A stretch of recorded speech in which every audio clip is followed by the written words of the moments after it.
Hey guys, I'm your host Random Guy 12345 and I'm back with another My Hero Academia video. So in today's episode we're going to be talking about why Class 1B's quirks are much better than Class 1A's. Now if I actually covered all their quirks it would take too much time. So this is going to be a 4-part series to break it down much more accurately. If you're new to this channel, make sure you subscribe and turn on post notifications so that you don't miss out on our latest videos. But a disclaimer, this video is going to contain spoilers from the joint training arc. With that out of the way, let's begin, shall we? So today we're going to be focusing on Yosetsu Awase, Sen Kybara, Togaro Kamakiri, Shihai Kurohiro, and Itsuka Kendo. We're also going to be taking a lot of info from the joint training arc in the manga, so that was the spoiler I was talking about before. And obviously this is going to be after the events of season 4 in the anime. First of all, let's start off with Yosetsu Awase. Yosetsu's quirk gives him the ability to fuse objects together at an atomic level, both organic and inorganic. His special move stopped the hot-headed boy Bakugo by welding him to steel logs, and it was well unbreakable even with a huge explosion that blew everyone up in the vicinity. So yeah, good job Bakugo and Yosetsu. Considering the fact that he was able to restrain Bakugo, and if you remember, he welded a tracking device to a Nomu, which really helped in the last part of season 3. Now, not many quirks are related to tracking in Class 1A, so yeah, a really helpful quirk while intel missions against stronger villains. And I'm also going to be taking stats from the Ultra Analysis book. The dude has a D in power, a B minus in speed, an A in technique like I mentioned before, a B plus in intelligence, and a B in ability to stop you in your tracks. Next up on the train we have Sen Kybara. His quirk gyrate makes his arms into a drill. Yeah, a drill. He does this by rotating his arms at very ridiculous speeds. And is that a JoJo's reference? Anyways, his hand-to-hand abilities get really interestingly high, and his performance in the joint training arc is really good because he forced the monkey boy Ojiro, who is a complete beast in martial arts, to get totally cornered by his drills. This dude has a B in power, technique, speed, intelligence, and he has an A in a harsh way of thinking.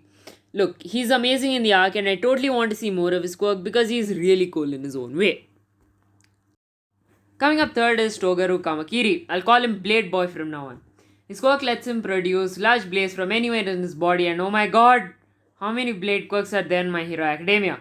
Like there's this villain who has blades for teeth and he could manipulate the length, and a small thug type dude who could do the same as Blade Boy, but except they're really small. I mean, Koya or Rikoshi, if you want any quirk ideas, you can always search on Quora.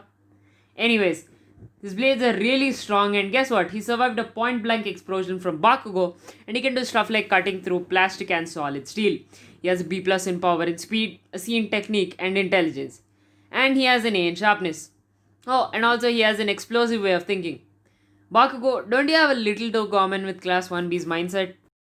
Next up we have Shihai Kurohiro. Now I'm going to be calling him Shadow Boy because his name's way too complicated even for me. Shadow Boy's quirk is black. Yeah, weird, but it is OP. Yes, it's OP because guess what? He took control of Dark Shadow and attacked Tokoyami, which actually tells you the ability of his quirk, which is that he can merge into anything that is dark or black in color. If he was against All for One, he could have just went into his suit and just destroyed him. Getting back on the topic, in the arc, he moved at ridiculous speeds in the dark and grabbed Aoyama and put him in the position of a prisoner before anyone could react. He has a D in power and intelligence, an A in technique, a B in speed, and appearing out of nowhere. So yeah, Shadow Boy is extremely OP. The last student for this episode is Itsuka Kendo. Her quirk, Big Fist, is very strong. Very, very strong. When her fists get bigger, her grip and power get stronger. She punches the opponent with her normal fist, and surprise, she activates her quirk just before she punches, just to make life worse for her opponent. When I said she's strong, I meant that in the way that she broke tungsten plates made by Momoya Yorozu, which is actually supposed to be the strongest or, hardest metal on the earth. Yeah, let that sink in. She has a C in power and technique, an E in speed, an A in intelligence, and a B in effectiveness. Also, she's the class representative and can make NATO Monoma stay quiet. Yes, very very OP. You have to agree with me on this. Anime review. One Punch! Yes, we're going to be talking about One Punch Man. One Punch Man is a webcomic made by one that was made into a manga and illustrated by the extremely amazing Yusuke Murata. Saitama, who is the main character, can defeat anyone with one punch. Yes, that is the main story. Anyways, watch the first season and read the manga for the second season, because if you decide to watch it, it's going to leave a bad taste in your mouth. You can watch it on Crunchyroll, Netflix, and it's available on YouTube till 30th September on MuseAsia. Yeah, I highly recommend you watch it because it has some amazingly creative villains and it's funny. So, I mean, what else can you expect from an action anime? So that about wraps it for today's episode. And if you want to stay tuned for the rest of the series, like, share, and subscribe, and turn on post notifications. Check out my manga, Gung Ho, and for that, I'll leave a link in the description. And the second chapter, titled The Blood, is going to be coming out in a few weeks.